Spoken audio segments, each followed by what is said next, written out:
Haleluya. Kita jumpa lagi dalam program Doa Pagi GPDI Budi Mulia. Kami hadir untuk membawa firman Tuhan dan doa bersama, dan kita mengucap syukur buat hari yang baru yang Tuhan berikan kepada kami dengan tubuh yang sehat. Kita awali program ini dengan doa. Mari kita berdoa. Kami datang kepadamu Tuhan, kami mengucap syukur, kemurahan Tuhan, kita dapat berkumpul lagi, dapat berdoa bersama-sama, kita dapat membacakan firman Tuhan. Dan untuk itu, mohon Roh Kudus pimpin program doa pagi ini dari awal sampai selesai. Biar semua yang mengikuti program doa pagi ini diberkati. Dalam nama Tuhan Yesus Kristus. Haleluya. Amin. Puji Tuhan, Bapak Ibu Saudara sekalian, saya bacakan ayat yang terdapat di dalam Mazmur pasal 127 ayat 3 bagian A. Sesungguhnya anak-anak lelaki adalah milik pusaka daripada Tuhan. Haleluya. Sesungguhnya anak-anak lelaki adalah milik pusaka daripada Tuhan. Tuhan mengaruniakan anak-anak kepada kita, orang-orang tua, agar orang tua dapat merawat, dapat mendidik anak-anak tersebut menjadi anak-anak yang bertumbuh di dalam iman kepada Tuhan. Tetapi tidak cukup dengan menyekolahkan anak-anak dengan ilmu pengetahuan saja, tetapi hal-hal yang rohani juga harus dimiliki oleh anak-anak kita, sehingga mereka sedari kecil sudah mengenal Tuhan sebagai juru selamat. Sedari kecil mereka sudah mengasihi Tuhan, mereka sudah mengenal firman Tuhan. Saudara-saudara, dalam perjanjian lama Tuhan berulang kali mengingatkan kepada orang-orang tua, orang-orang Israel, supaya mereka mengingatkan, mereka menceritakan tentang Tuhan. Misalnya di dalam Ulangan pasal 6 ayat 4 sampai 7. Saya bacakan, dengarlah hai orang Israel, Tuhan itu Allah kita. Tuhan itu esa. Kasihilah Tuhan Allahmu dengan segenap hatimu dan dengan segenap jiwamu dan dengan segenap kekuatanmu. Apa yang kuperintahkan kepadamu pada hari ini haruslah engkau perhatikan.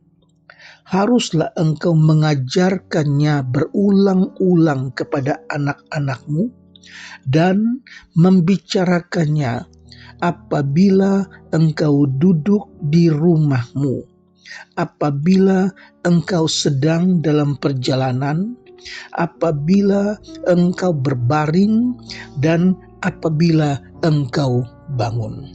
Jadi tidak putus-putusnya orang tua itu mengajarkan, mengingatkan tentang hal-hal yang rohani supaya mereka mengenal Allah mereka, mereka mengasihi Allah mereka. Bahkan dalam Mazmur 148 ayat yang ke-12, hai teruna dan anak-anak dara, orang tua, orang muda, biarlah semuanya memuji Tuhan. Haleluya. Jadi orang tua bersama anak-anak laki-laki, anak-anak perempuan, semuanya memuji Tuhan. Puji Tuhan. Syukur bila ada orang-orang tua yang dengan anak-anak laki-laki, dengan anak-anaknya yang perempuan dapat memuji Tuhan bersama-sama. Dan biasanya orang tua dan anak-anak memuji Tuhan ketika mereka datang beribadah di rumah Tuhan. Puji Tuhan, saudara-saudara, anak-anak harus dibawa kepada Kristus. Dalam Injil Markus pasal 10 ayat 13 sampai ke 16. Orang tua membawa anak-anak mereka kepada Tuhan Yesus, saudara-saudara. Ketika Yesus melihat murid-muridnya memarahi orang-orang yang membawa anak-anak mereka kepada Yesus, maka Yesus marah dan berkata kepada mereka, "Biarkan anak-anak itu datang kepadaku. Jangan menghalang-halangi mereka, sebab orang-orang yang seperti inilah yang empunya kerajaan Allah." Yesus tidak suka, dia tidak senang kalau murid-muridnya menghalang-halangi anak-anak yang dibawa oleh orang tuanya untuk datang kepada Tuhan Yesus. Supaya apa? Mereka ingin supaya Tuhan memberkati anak-anak mereka. Begitu juga orang-orang tua datang ke gereja membawa anak-anak itu beribadah di dalam ibadah sekolah minggu. Supaya apa? Anak-anak itu diberkati Tuhan melalui firman Tuhan. Haleluya. Amsal 22 ayat 6, "Didiklah orang muda menurut jalan yang patut baginya, maka pada masa tuanya pun ia tidak akan menyimpang daripada jalan itu." Puji Tuhan, saudara-saudara, dianjurkan, disuruh, diperintahkan supaya didik anak-anak itu menurut jalan Tuhan, supaya mereka mengerti dan sampai mereka tua mereka tidak akan tinggalkan jalan itu Tuhan. Orang tua harus mengabdikan diri mereka untuk memberi didikan, disiplin rohani kepada anak-anak mereka. Kewajiban orang tua, saudara. Nah, dalam pasal 22 ayat yang ke-15, "Kebodohan melekat pada hati orang muda, tetapi tongkat didikan akan mengusir kebodohan itu daripadanya." Puji Tuhan, kebanyakan orang-orang muda masih bodoh dalam pengalaman-pengalaman hidup. Itu sebabnya mereka itu harus dididik. Ada waktunya dididik dengan tongkat, maksudnya dididik dengan disiplin yang keras, disiplin yang kuat. Dan dengan disiplin yang kuat, disiplin yang keras akan membuat mereka itu tidak menjadi orang muda yang bodoh, tetapi mereka akan kaya dalam pengalaman-pengalaman hidup mereka.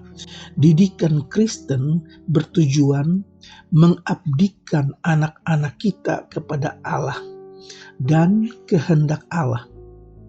Dan ini bisa tercapai dengan memisahkan mereka dari pengaruh-pengaruh jahat dunia ini dan dengan mengajar mereka berperilaku saleh, berperilaku yang benar, yang baik. Dalam surat Roma dikatakan, "Janganlah kamu menjadi serupa dengan dunia ini." Kita harus berbeda. Kita harus tahu posisi kita, bukan kita orang-orang duniawi. Kebiasaan-kebiasaan duniawi itu tidak boleh kita miliki. Kita punya pendidikan khusus, yaitu kita adalah ahli waris kerajaan sorga.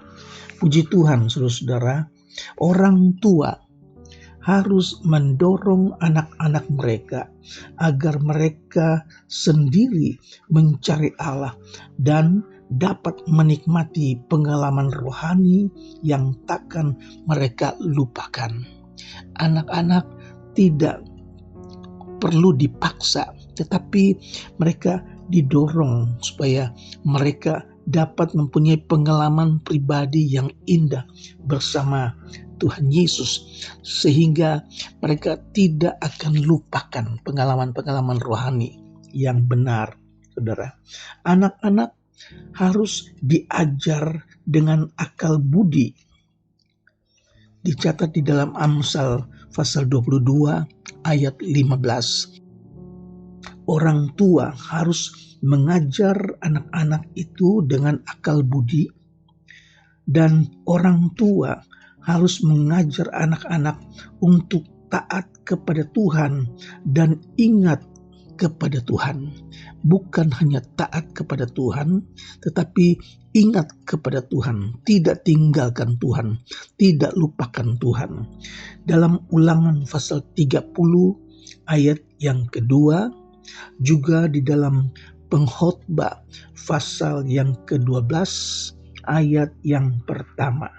Saudara, anak-anak juga harus diajar untuk menghormati orang tua. Wajib. Anak-anak harus menghormati orang tua. Alkitab katakan supaya panjang umur mereka diberkati. Haleluya. Di dalam Ibrani pasal yang ke-12 ayat yang ke-9. Anak-anak juga harus diajar untuk memelihara orang tuanya. 1 Timotius 5 ayat yang keempat. Jadi jangan sampai orang tua, sudah tidak dapat berbuat apa-apa, langsung dimasuki ke rumah jompo, saudara, karena tidak mau memelihara orang tua. Jadi anak-anak harus diajar untuk menghormati orang tua, juga untuk memelihara orang tua ketika orang tua itu sudah lanjut usia. Haleluya. Juga bukan hanya memelihara, bukan hanya menghormati, tapi juga mereka dapat memberi rezeki yang mereka dapat untuk orang tua mereka, sehingga orang tua mereka punya uang jajan. Haleluya, saudara. Nah, gereja punya kewajiban untuk mendidik anak-anak supaya mereka menjadi dewasa, mereka bertumbuh di dalam kasih dan di dalam iman kepada Tuhan Yesus, kepada Allah, dan kepada sesama. Puji Tuhan. Jadi anak-anak adalah masa depan gereja. Mereka ini yang akan menggantikan orang-orang tua dalam perkembangan gereja menuju gereja yang sempurna. Puji Tuhan. Mari kita berdoa. Bapa di sorga, kami mengucap syukur buat firman yang datang kepada kami di hari yang baru, mengajar kami supaya orang-orang tua tidak melepaskan anak-anak mereka, tetapi orang tua bertanggung jawab mendidik, merawat, memelihara anak-anak itu, baik dalam ilmu pengetahuan, tapi juga di dalam hal-hal yang rohani. Jadikan kami orang-orang tua yang bertanggung jawab, supaya anak-anak kami dapat bertumbuh di dalam kasih, bertumbuh di dalam iman yang sehat di dalam Tuhan. Terima kasih saat ini hamba-Mu berdoa buat jemaat Tuhan yang dalam keadaan lemah, bahkan dalam keadaan sakit, mereka yang dirawat di rumah sakit, mereka yang terbaring lemah di rumah Tuhan. Kami mohon kiranya Tuhan datang dengan belas kasihan-Mu, Tuhan berikan mereka kesembuhan. Bilur-bilur Yesus menyembuhkan sakit penyakit mereka. Terima kasih Tuhan Yesus. Kami berdoa juga untuk umat Tuhan yang sedang dalam pergumulan hidup, dalam hal-hal ekonomi, dalam hal rumah tangga, dalam hal-hal persoalan hidup lainnya Tuhan. Mari Tuhan berikan kekuatan, berikan kemenangan, buka jalan sehingga mereka dapat menjadi kuat di dalam Tuhan. Mereka dapatkan jalan kemenangan. Kami mengucap syukur buat hari ini. Tuhan berkati rumah tangga, memberkati juga pelayanan hamba-hamba Tuhan di kota juga di tempat perintisan. Di dalam nama Tuhan Yesus Kristus. Haleluya. Amin.